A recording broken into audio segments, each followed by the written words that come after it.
السلام علیکم، بسم اللہ الرحمن الرحیم۔ آج میری ویڈیو کا عنوان ہے تجارت اور ربو کا فرق۔ یہ ایک حقیقت ہے کہ سود کو بھی تجارت پر قیاس کرنے والوں کی سوچ ہمیشہ سے ایک ہی رہی ہے۔ یہ کوئی نئی سوچ نہیں ہے۔ ان لوگوں کا کہنا یہ ہے کہ جب ایک تاجر تجارت میں اپنے سرمایہ پر نفع لیتا ہے اور یہ جائز ہے کہ وہ اپنے سرمایہ کا نفع حاصل کرے، تو اپنے سرمایہ پر سود کی صورت میں نفع لینا ناجائز کیوں کر ہو سکتا ہے؟ یہ قیاس کرنے والوں کی ذہنی خرابی ہے، ورنہ دونوں میں واضح فرق ہے۔ ایک تاجر اپنا سرمایہ ایک ایسے مال کی تجارت میں لگاتا ہے جس کی لوگوں کو طلب ہوتی ہے۔ وہ محنت کر کے اور خطرات مول لے کر اس مال کو ان لوگوں کے لیے قابل حصول بناتا ہے جو اپنی ذاتی کوشش سے تو آسانی سے اس کو حاصل نہیں کر سکتے تھے۔ پھر تاجر اپنے سرمایہ اور مال کو کھلے بازار میں مقابلے کے لیے پیش کرتا ہے اور اس کے لیے منافع کی شرح بازار کا اتار چڑھاؤ مقرر کرتا ہے، جبکہ دوسری طرف وہ سنگ دل، بزدل، سود خور سرمایہ دار ہے جو پریشانی تو ایک بھی برداشت کرنے کے لیے تیار نہیں ہوتا، لیکن منافع بٹانے کے لیے ہر وقت سر پر سوار رہتا ہے۔ تجارت میں خسارے کا بھی امکان ہوتا ہے جبکہ سود میں نہیں۔ اسی طرح حالات کی رد و بدل، بازار کے اتار چڑھاؤ یا کسی اور سبب سے ایک تاجر کو نقصان پہنچتا ہے تو وہ خود برداشت کرتا ہے، جبکہ سود خور سرمایہ دار کو حالات خواہ کتنے ہی دیگر گوں ہوں اپنے منافع کی فکر رہتی ہے اور مقروض سے مقررہ شرح پر سود لیتا ہے۔ تجارت میں محنت بھی شامل ہوتی ہے۔ تجارت، صنعت و حرفت اور زراعت میں انسان محنت، ذہانت اور وقت صرف کر کے اس کا فائدہ لیتا ہے، مگر سودی کاروبار میں وہ شخص اپنا ضرورت سے زائد مال دے کر بلا کسی محنت و مشقت کے دوسروں کی کمائی میں شریک بن جاتا ہے۔ اس کی حیثیت اصطلاحی شریک کی نہیں ہوتی جو نفع اور نقصان دونوں میں شریک ہوتا ہے، اور نفع میں جس کی شرکت نفع کے تناسب سے ہوتی ہے، بلکہ وہ ایک ایسا شریک ہوتا ہے جو بلا لحاظ نفع اور نقصان اور بلا لحاظ تناسب نفع اور اپنے طے شدہ منافع کا دعوے دار ہوتا ہے۔ تاجر نفع کمانے کے لیے سرمایہ کاری کے ساتھ ساتھ اپنی جسمانی اور ذہنی صلاحیتوں کو بروئے کار لاتا ہے، جبکہ سود خور سرمایہ دار صرف سرمایہ لگاتا ہے جس میں اس کی کوئی محنت شامل نہیں ہوتی۔ ان وجوہ سے تجارت کی معاشی حیثیت اور سود کی معاشی حیثیت میں اتنا عظیم الشان فرق ہو جاتا ہے کہ تجارت انسانی تمدن کی تعمیر کرنے والی قوت بن جاتی ہے اور اس کے برعکس سود اس کی تخریب کاری کا موجب بنتا ہے۔ تجارت میں حقیقی رضامندی جبکہ سود میں نہیں۔ تجارت میں بیچنے والے اور خریدنے والے کی باہمی رضامندی شامل ہوتی ہے، جبکہ سود میں باہمی رضامندی کا فقدان ہوتا ہے۔ مقروض کی ظاہری رضامندی اصل میں جبر ہے۔ مقروض کا استحصال ہوتا ہے مگر مجبوری کی وجہ سے اسے سود ادا کرنا پڑتا ہے۔ تجارت میں ایک بار اور سود میں بار بار نفع حاصل ہوتا ہے۔ تجارت میں بیچنے والا خریدار سے خواہ کتنا ہی زائد نفع لے، بہرحال جو کچھ لیتا ہے ایک ہی بار لیتا ہے، لیکن سود کے معاملے میں مال دینے والا ایسے مال پر مسلسل منافع وصول کرتا رہتا ہے اور وقت کی رفتار کے ساتھ اس کا منافع بڑھتا جاتا ہے۔ سود میں استحصال ہے جبکہ تجارت میں نہیں۔ تجارت میں خرید کردہ چیز اور اس کی قیمت کا تبادلہ ہونے کے ساتھ ہی معاملہ ختم ہو جاتا ہے۔ اس کے بعد خریدار کو کوئی چیز بیچنے والے کو واپس نہیں دینی ہوتی۔ مکان یا سامان یا زمین کے کرائے میں اصل شے جس کے استعمال کا معاوضہ دیا جاتا ہے صرف نہیں ہوتی بلکہ برقرار رہتی ہے، لیکن سود کے معاملے میں قرض دار سرمایہ کو صرف کر چکا ہوتا ہے اور پھر اسے وہ صرف شدہ مال دوبارہ پیدا کر کے اضافے کے ساتھ دینا ہوتا ہے۔ اسی لیے اللہ تعالیٰ نے فرمایا ہے تجارت حلال ہے اور سود حرام، جیسا کہ ارشاد ربانی ہے، قالوا انما البیع مثل الربا واحل اللہ البیع وحرم الربا۔ انہوں نے کہا ہے انہوں نے کہا کہ بے شک تجارت سود کی مانند ہے، جبکہ اللہ نے تجارت کو حلال ٹھہرایا اور سود کو حرام۔ قرآن کی روح سے سود کی حرمت، قرآن مجید کی آیت میں سود کی حرمت بیان فرمائی ہے۔ ذالک بأنہم قالوا انما البیع مثل الربا وحل اللہ البیع وحرم الربا فمن جاءہ موعظۃ من ربہ فانتہى فلہ ما سلف وامرہ الی اللہ ومن عاد فاولئک اصحاب النار ہم فیہا خالدون۔ یہ اس لیے کہ انہوں نے کہا ہے بی سود کی مانند ہی ہے، حالانکہ اللہ نے بی کو حلال ٹھہرایا اور سود کو حرام ٹھہرایا۔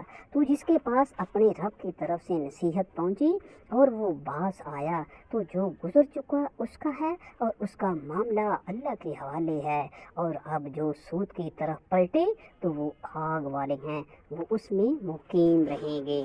حرمت ربا کی یہ آیت نازل ہونے کے وقت تک عرب میں سود پر قرض کا لین دین ہو رہا تھا۔ کئی قرض داروں کے ذمے سود ہنوز واجب الادا تھا۔ سود خوروں کے خلاف اعلان جنگ۔ قرآن حکیم اور حدیث شریف میں جس سختی کے ساتھ ربا کی ممانعت کی گئی ہے اور کسی کبیرہ گناہ کی نہیں کی گئی، ارشاد باری تعالیٰ ہے یا ایھا الذین آمنوا اتقوا اللہ وذروا ما بقی من الربا ان کنتم مؤمنین فإن لم تفعلوا فاذنوا بحرب من اللہ ورسولہ وإن تبتم فلکم رؤوس اموالکم لا تظلمون ولا تظلمون۔ اے لوگو جو ایمان لائے ہو، اللہ سے ڈرو اور جو کچھ سود سے باقی رہ گیا ہے اسے چھوڑ دو اگر تم مومن ہو۔ پھر اگر تم نے ایسا نہ کیا تو اللہ اور اس کے رسول کی طرف سے اعلان جنگ سن لو۔ سود خوروں کے خلاف اعلان جنگ کیا جا رہا ہے، وہ بھی عام انسانوں کی طرف سے نہیں اور بلکہ اللہ اور اس کے رسول کی طرف سے۔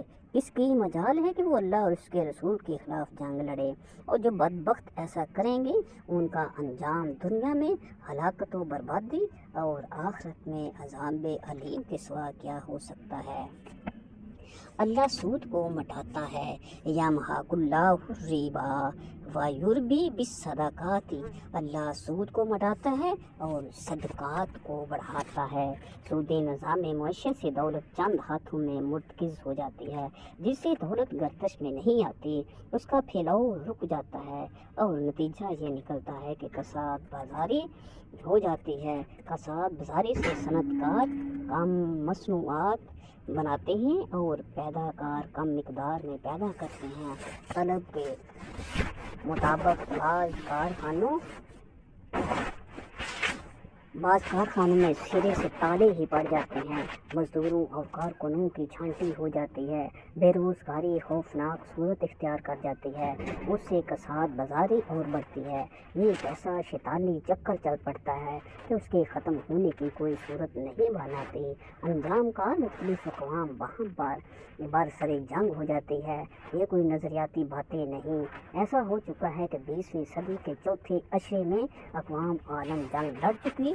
آج کل امریکہ اور بہت سے دیگر اقوام مغرب مندی کی رجحان کا سامنا کر رہی ہے۔